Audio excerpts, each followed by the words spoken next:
ఐగుప్తులకు తెలియదు ఆయన, కానీ మోషేకి తెలుసు.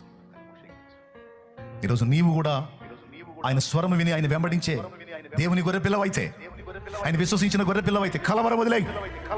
నువ్వు ఏ శ్రమలో, బాధలో, వేదనలో, ఇరుకులో, ఇబ్బందిలో, దరిద్రతలో, నిందలో, అవమానంలో, వ్యాధిలో, బాధలో, ఏ విధమైన కలతలో, కన్నీళ్లలో ఉన్నావో ఆ విషయంలో నువ్వు నలుగుతున్న ఆవేదన నుంచి విడుదల పొందో.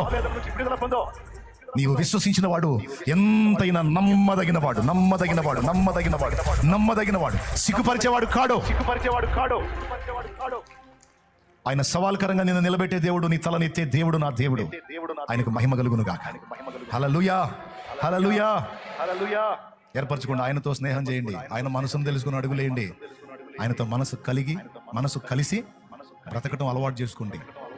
ఎవరైతే అలా అలవాటు చేసుకుంటారో వాళ్ళు ధన్యులు, ధన్యులు, ధన్యులు, ధన్యులు. నేనే కాదు, ఎవరు అందినా అందకపోయినా మీకు ఆయన ఎల్లప్పుడూ అందుబాటులో ఉంటాడు, మీకు ఎల్లప్పుడూ సమీపంగా ఉంటాడు. ఇంకా చెప్పాలంటే ఆయన సన్నిధి కోసం మీరు ఆకాంక్షించినట్లే మీ సన్నిధి కోసం ఆయన కూడా ఆశగా చూస్తాడు.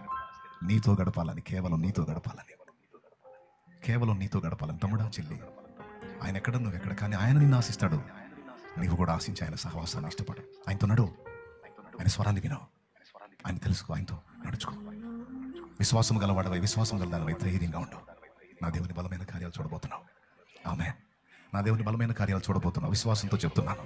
ఈరోజు నీవు అనుభవిస్తున్నటువంటి ఈ ఐగుప్తు లాంటి ఈ ప్రతికూలతలు, ఈ శ్రమలో ఇక ముందు నువ్వు చూడవు. నా దేవుడు అలా చేయబోతున్నాడు. హల్లెలూయా. నమ్మిన వారు స్వతంత్రించుకుంటారు, సందేహించే వాడికి ఏది దొరకదు.